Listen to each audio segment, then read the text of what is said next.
My name is Corinne Bassett. I'm 66 years old, and for 17 years I've lived in a craftsman bungalow 2 blocks from Tilden Cove Bay on the Oregon coast. 3 bedrooms. Original fir floors that creak in the same 4 places they creaked the day Jim and I moved in. A covered porch that faces west, which sounds romantic until you're scraping salt crust off the window frames every single spring. I retired here for quiet. I had 29 years of closing real estate transactions behind me, and I wanted the rest of my life to sound like the bay at low tide. I got 2 years of it. Then my son-in-law called on a Tuesday evening in March. He didn't ask me anything. He told me his parents would be living with me now. He said I had 2 spare bedrooms and his parents needed one of them, and that was the math. Then he said the other thing, the thing I've turned over in my head every night since. Or sell the house, downsize into something that makes sense for one person. And then, it's just you in there, Corinne. I didn't argue. I have never won one thing by arguing with that man in 9 years of trying. I said I'd look into some things. He said, fine, look at whatever you want. 11 days later, I mailed a letter to an address on page 2 of a document I'd kept in a fireproof box under the bed since 2015. 6 weeks after that, I left something on my kitchen counter before I walked out my own front door. What I left there is the thing my family is still not ready to talk about. Welcome back to Brave Mom Stories, where we share the quiet accounts of women who kept every receipt life handed them. Drop a comment and be sure to subscribe. I'm glad you're here. I started as a receptionist at Clatsop County Title in 1988. I was 28 years old, newly married, and Jim was teaching sophomore English at the high school 3 miles up the road. I had no intention of staying at that desk long. I did not know anything about title insurance, chains of ownership, or recorded encumbrances. I learned. 29 years later, I was a senior escrow officer. I had closed thousands of transactions. I had found lien sellers had forgotten. Easements buyers were never told about, boundary disputes buried in deeds written in 1946. I understood that what is recorded is real. What is merely assumed is not. Jim died 7 years ago, pancreatic cancer, 8 months from diagnosis to the end. Before he got sick, we had done the right things. We sat across from an estate attorney in Astoria and set up a living trust, the Bassett Family Trust, and transferred the house into it. Jim was precise about language. He taught English for 31 years. He believed every clause in every document should mean exactly what it said, and he read every line before he signed his name. So did I, because I had spent 3 decades watching what happens to people who don't. The trust owns this house. Not me, technically. The trust. I am the trustee. When I die, Cascade Valley Trust and Wealth Management becomes the successor trustee and manages the distribution according to our instructions. The house passes to my daughter, but until that day, the trust document governs who lives here. Section 6.2. I know it by memory now, the way you know a road you have driven in the dark for years. I need to tell you about my daughter before I tell you about the phone call. Melissa is 38. She manages a physical therapy practice down in Seaside, and she is the kind of person who can calm a frightened patient in under 2 minutes with nothing but her voice and the steadiness of her hands. She calls me every Sunday at 8 in the morning, 12 minutes. It has been 12 minutes for 4 years. I could set a watch by it. She married Wade in the summer of 2016. He's 41 now. He owns a landscaping company. 6 trucks, a crew of 11, contracts with half the commercial properties on the North Coast. He is genuinely good at what he does. His crew likes him. He shows up in bad weather. He is also a man who believes, down in his bones, that paperwork was invented to protect people who don't do real work from the consequences of people who do. Wade has not come inside my house since February of 2020. That requires explaining, and I'll get to it, because everything that happened in June happened because of something I did professionally in 2019. I have never corrected his version of it out loud. A woman who corrects the record at a family dinner is a woman whose grandchildren spend Christmas somewhere else. But I will tell it here, because this is my story, and I'm the one telling it. Wade had a commercial property he wanted to refinance, a landscaping yard with a small office building at the edge of town. He needed to pull out equity for 2 more trucks. The file came to my desk the way every file did. When I ran the title search, I found a mechanic's lien from a concrete contractor. $18,000, 3 years old. Never discharged.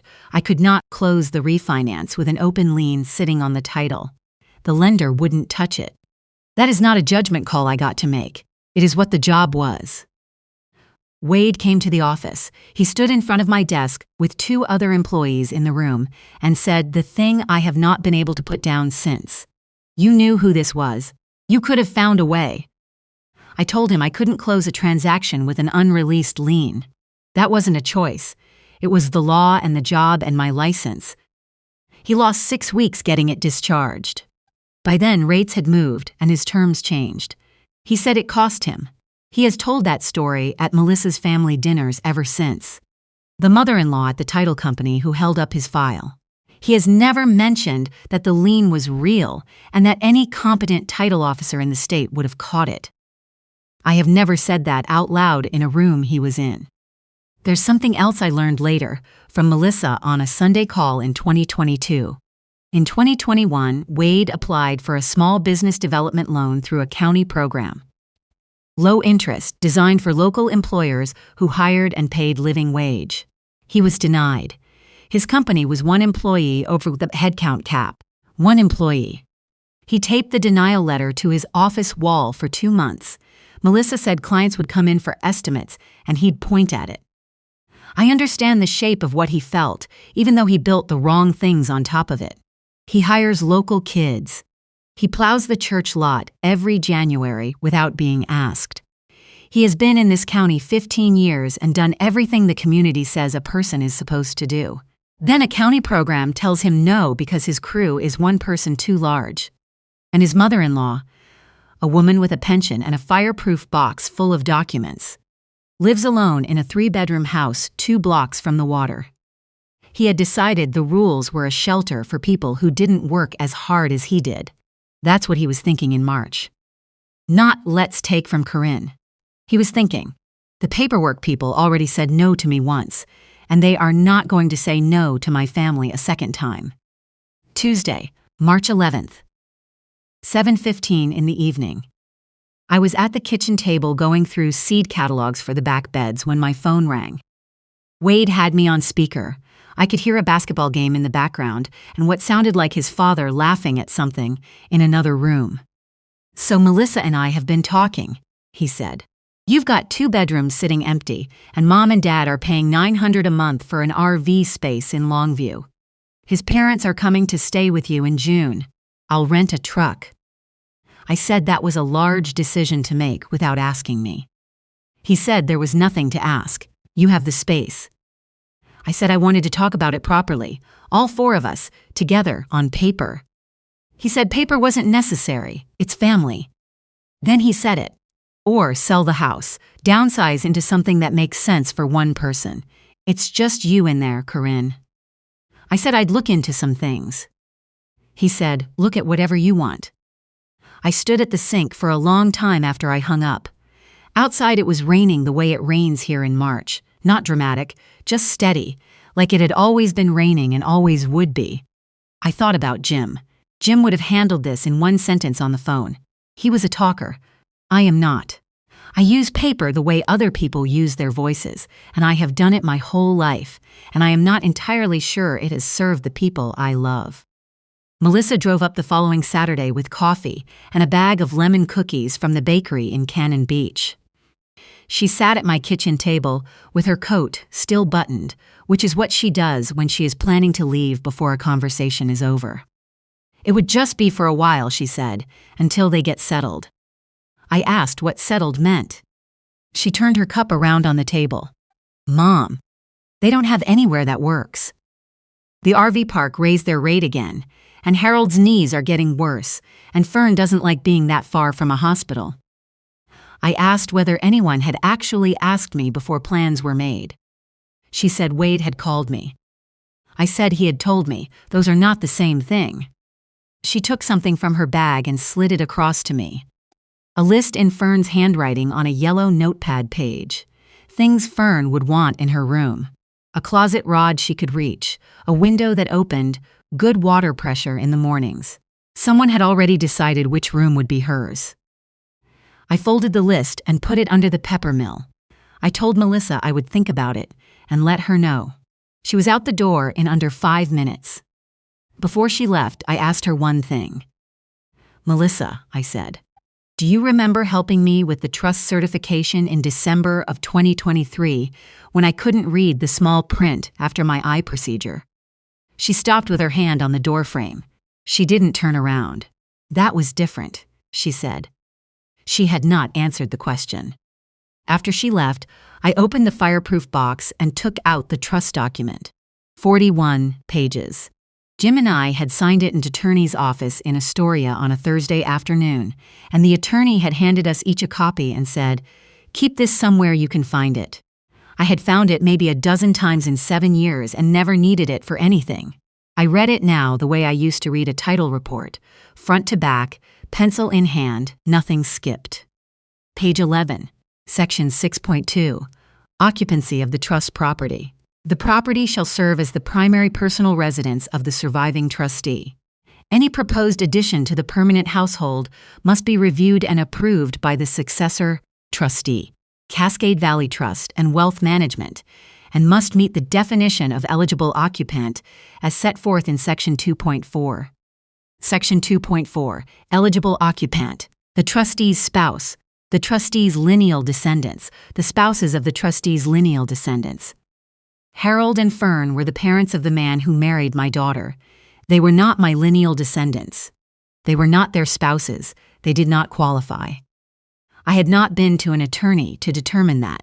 I had read it myself, the way my husband taught me language worked. The words mean what the words say. I slept that night. Well, actually, not from triumph, from the particular calm of a woman who has found the right page after reading carefully. I tried the honest way first. I want that on the record. Wade called again the following week. "Truck's booked," he said. 3rd week of June. I said June was 8 weeks away. He said, "What can happen in 8 weeks? You've got the rooms." I told him there were things about the trust that governed who could live in the house, things he didn't know about, and I wanted to sit down with him and Melissa and go through the document together at a table. He laughed. Not a mean laugh. A busy one. "Mom, I'm not sitting through a trust seminar. Just say yes." I drove to Cascade Valley Trust on a Monday morning. I spoke with a woman in the Trust Administration Department. I explained the situation. She sent me a form, 2 pages, to request formal approval for a household composition change. I filled it out at my kitchen table with a cup of coffee. 2 proposed occupants: Harold, age 74, retired; Fern, age 70, retired, relationship to trustee. Parents of the trustee's son-in-law. Most recent address, RV Park in Longview, Washington. There was a box for reason for request. 4 lines. I used all 4. I wrote that they had sold their home, that their income was limited to Social Security, and that they were family members of my daughter's husband. I wrote that I was asking in good faith, that I had made no promises, and that I was requesting an honest determination so I could give my family an honest answer. Then I signed it and mailed it certified. 14 business days for a determination, the woman told me. Sometimes a site visit follows. I drove home understanding that I had just written my own address into a file. In 29 years of doing this work, I learned that once something is in, it's in for you and against you both. Melissa called me that Sunday, off schedule, at 6 in the evening. "Mom." Her voice was doing something I hadn't heard since she was in high school. "Wade says you filed paperwork on his parents." I said I filed paperwork for them, and I explained the difference. I asked the trust department a question. "They will give us an answer in 2 weeks. You went to the bank." Like I had wandered off a map she'd drawn. I said, "The bank is the successor trustee named in the document your father signed. They administer the trust." I asked them a question about who can live in the trust property. They are going to answer it. There was a silence long enough that I heard her dog get up and cross the floor. "Mom, don't make them read the trust document." And there it was. "Melissa," I said, "how do you know what's in the trust document?" I already knew before she answered. In November of 2023, I had cataract surgery, right eye first, then left, 10 days apart. For 3 weeks, I could not read anything smaller than a road sign. The trust required an annual trustee certification, 1 page, signed under penalty of perjury, confirming the property was my primary residence and listing every occupant. My daughter sat at this table and read each section out loud so I could confirm it. Section 6.1. Section 6.2. She read the occupancy clause in her own voice, in my own kitchen. She had known the requirement existed. She had known it for over 2 years. I asked her why she hadn't told Wade. "Because he'd say it was just a technicality," she said. 2 different people, the same 4 words. My daughter had been standing between the document and her husband for 2 years, holding it so he couldn't see it. She wasn't willing to show it to either of us. I need to tell you about the 4th of July, because that is where this stopped being a family disagreement and became something else entirely. There was a cookout at Melissa and Wade's house in Seaside. I brought potato salad and stayed 3 hours. His crew and their families, a few neighbors. At some point, I went inside for ice and walked through the kitchen, and on the counter next to the coffee maker was a piece of paper. A Zillow printout. My address at the top, 3 comparable sales highlighted in yellow, estimated value, $680,000, and in the margin, in Wade's block letter handwriting, he always writes like he's labeling lumber. Trust dissolves at death. M inherits, sell or rent. I read it twice. I took a picture with my phone. I set it back exactly where it had been, under the edge of the paper towel holder. I got my ice. I went back outside and spent 20 minutes talking with my neighbor Deb Pelton about her tomatoes. I was not angry. I want to be honest about that, because people always want righteous fury at this moment in the story, and it isn't what happened. What I felt was the flat, clear recognition of finding the document that explains everything else. The pieces settled into place. He didn't want a bedroom for his mother.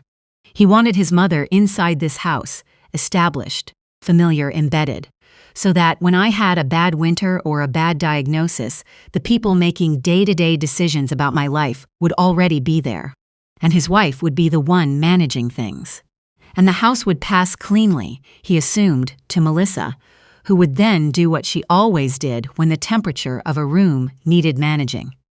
What he had not read, what no one in his family had read, was that the trust does not dissolve cleanly at my death if unauthorized persons have been living in the property. If non-qualifying occupants take up residence and I die or become incapacitated, the trust goes into administration review. It ties up. It could cost Melissa a significant portion of what Jim intended to leave her. His plan, if it had succeeded, would have damaged the very thing he thought he was securing. I drove home that evening and sat at the kitchen table until 9 o'clock. Then I made a list, the way I always have, 3 things. In order. The letter from Cascade Valley Trust arrived on a Thursday. I opened it at the mailbox. 1 page. Request for household composition change. Your request to add the proposed occupants to the trust property is denied. Per Section 6.2, permanent occupants must qualify as eligible occupants under Section 2.4. The proposed occupants do not meet the definition of lineal descendant or spouse of a lineal descendant of the trust settlor or surviving trustee. Records indicate most recent employment outside Clatsop County. Please be advised that unauthorized permanent occupancy by non-qualifying individuals may constitute a breach of trust terms, triggering a review by the successor trustee under Section 9.1, which provides for remedies including full trust administration proceedings. A compliance site visit has been scheduled for June 25, 2026, 5 days after the proposed move-in date. I put the letter in the fireproof box on top of the trust document and went inside and sat at my own table for a long time with the light off. Here is what I did with the days before June 20th. This is the part my family gets angriest about when they hear it. I got the guest room ready. I moved the spare dresser from the back room into the room. Fern had listed on her notepad, The one with the east window, the one that gets morning light. I drove to the hardware store in Seaside and bought a reading lamp with an adjustable arm, $18, because Fern's note had said she needed good light. I made the bed with the good sheets and put fresh towels on the rack. I baked a coffee cake, brown sugar, walnuts, cinnamon swirl through the middle, and left it on the counter under a dish towel. I want you to understand why a woman does that when she is fairly certain of the outcome. Because I might have been wrong. In 29 years of closing transactions, I was wrong about 9 times. Every single time, it was because I had been so certain I stopped reading at page 2. So I read all 41 pages, and I prepared for the answer I was hoping wouldn't come. If the trust department had said yes, if somehow Harold and Fern qualified under a provision I had missed, I was going to be a good host on the first day. Not the 4th day after I'd had time to adjust. You cannot make a person feel welcome retroactively. So I bought the lamp, I made the bed, I baked the coffee cake. Nobody in that family has ever believed that part. It is the part I care about most. I called Wade the evening the letter arrived. I read him 3 sentences from the denial. He was quiet for a moment. Nobody enforces trust language like that, he said. It's a family arrangement, not a legal proceeding. I said the letter had a name on it and a site visit scheduled for the 25th. His voice got low. You couldn't just say no like a normal person. You had to make it a file. You had to get a bank involved. You've always been that way. A clerk with a filing cabinet. I told him I had said no on the phone in March, and I had asked him to sit at a table in April. He had said there was nothing to discuss. He was quiet again. Then he said the thing that told me exactly what he had really been planning. You're 66, he said. Fern could be a help around the house. We're thinking about the future. I asked him to say the rest of it. In a couple years, things are going to look different for you. Someone's going to need to be making decisions. That someone is Melissa. It makes sense for familiar people to already be in place. There it was, the whole thing out loud on a Thursday in June. He did not want his mother to have a bedroom. He wanted his mother inside this house, established. So that when I had a difficult season, a fall on the porch, a bad scan, a winter where I needed help, the people making decisions about my daily life were already there, already Fern and Harold, already his. And the person managing the legal and financial pieces would be his wife. I said the only 9 words I said for the rest of that call. Then it will have to be no from me tonight.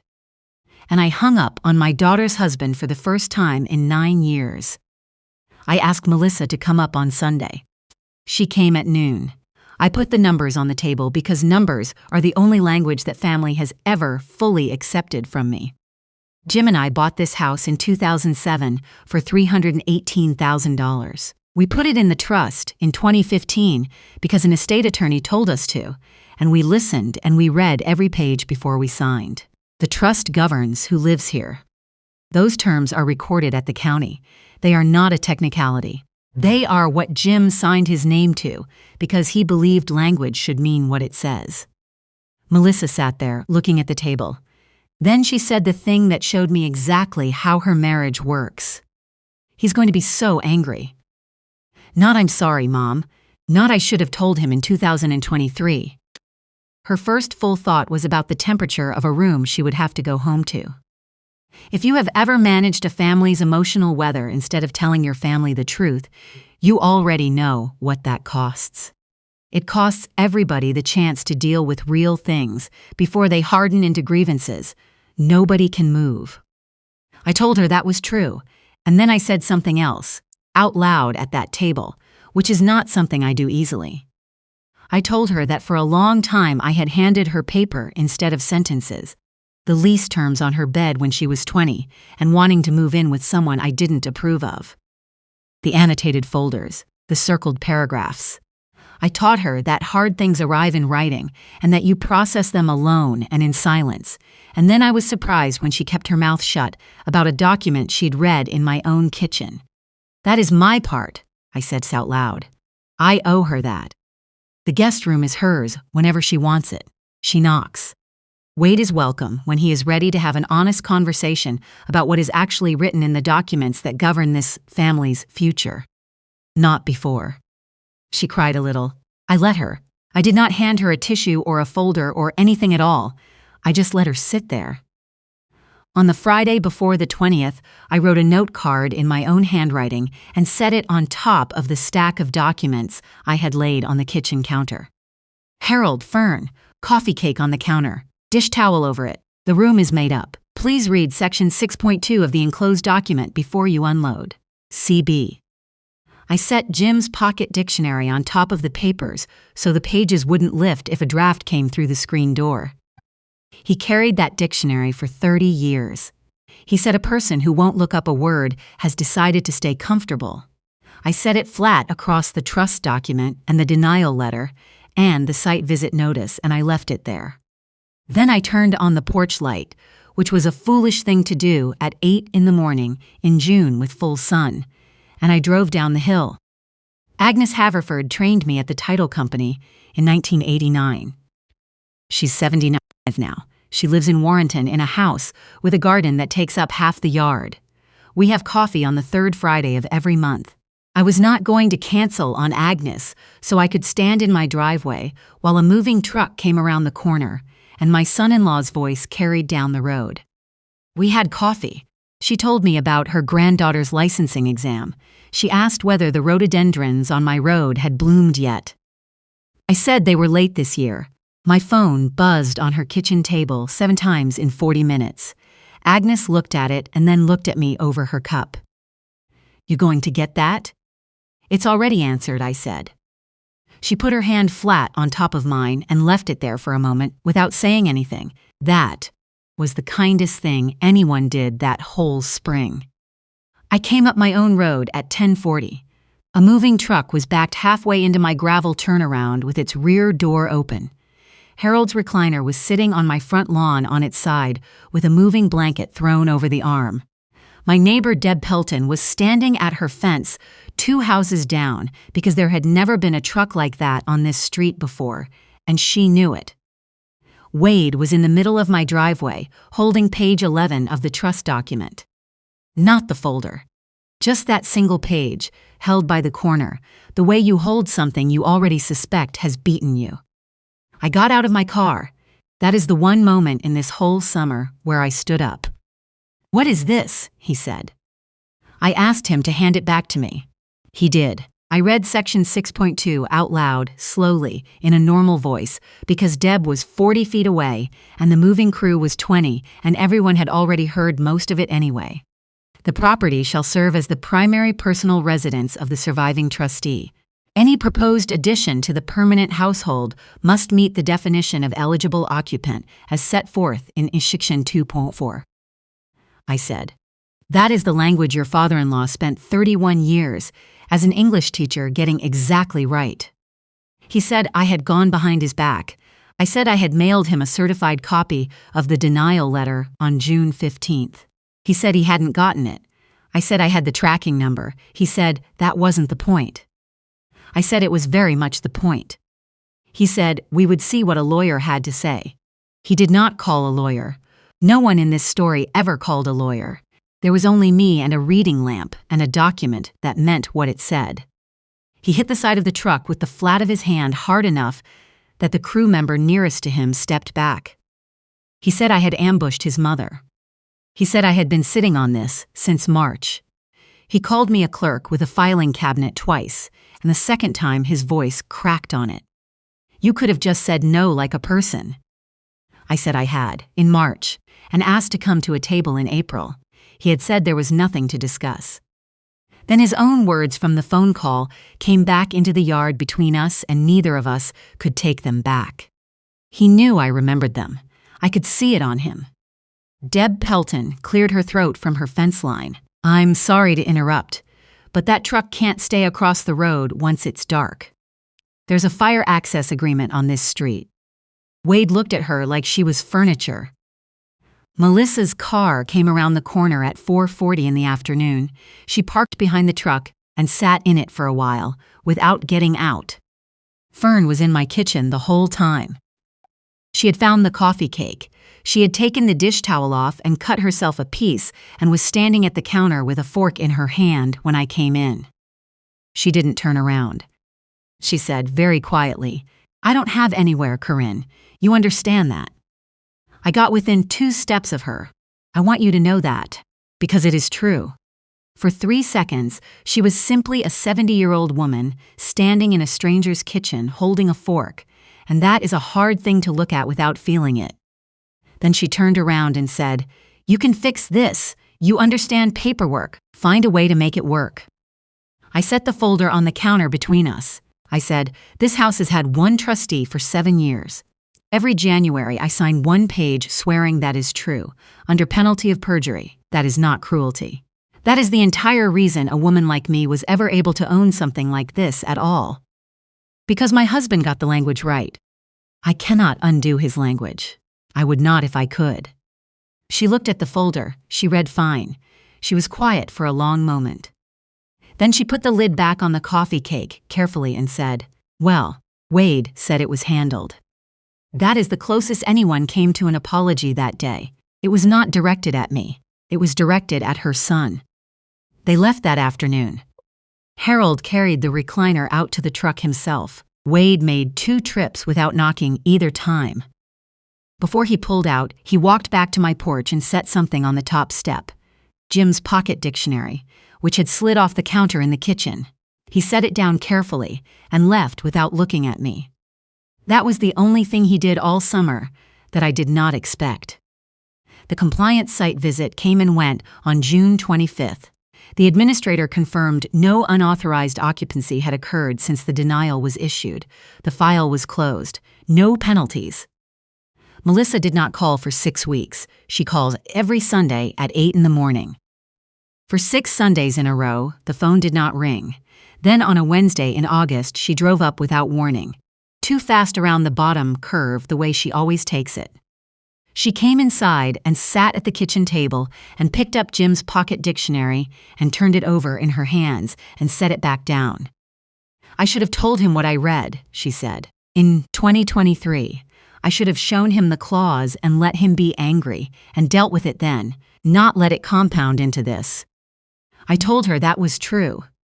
She looked up. "I should have told you I hadn't told him. You were working with information I'd left out, and that wasn't fair to you." I told her that was also true. Then I told her the part I owe her, that I taught her, by example for her whole life, that hard things are delivered in writing and not spoken out loud, that I had been handing her circled paragraphs since she was a teenager and then wondered why she processed difficult information alone, in silence, without telling anyone. I was not surprised she held that secret for 2 years. I had been holding the same kind of secret about what was in that trust document, about who this house actually was, for longer than I should have. She stayed until the sun went off the water. We ate the last of the coffee cake standing at the counter and talked about her father, which we don't do enough, and about the garden, and about nothing in particular. The guest room is still made up. The lamp is still on the nightstand. Adjustable arm, $18. I have thought about moving it to the garage. I keep not doing it because it turns on when I flip the switch and because it is evidence of something I need to be able to see from the doorway when I walk past at night. I was not being cold in June. I was being exactly as warm as I could afford to be, which turned out to be 1 coffee cake, 1 made bed, and a lamp with good reading light for a woman I was fairly sure would never sleep in that room. Nobody hands you a place to stand. A house is not a favor your children allow you to keep, and being generous does not mean being movable. The most honest thing I did for my family this year was to stay completely still on 1 page of a 41-page document that my husband made sure said exactly what he meant. I would do it again tomorrow. If you have never read your own trust document, your deed, your will, or whatever paper actually governs the home you live in, go read it this week. Every page. Then come tell me what you found. Drop a like, leave a comment, and subscribe to Brave Mom Stories. I'll be here.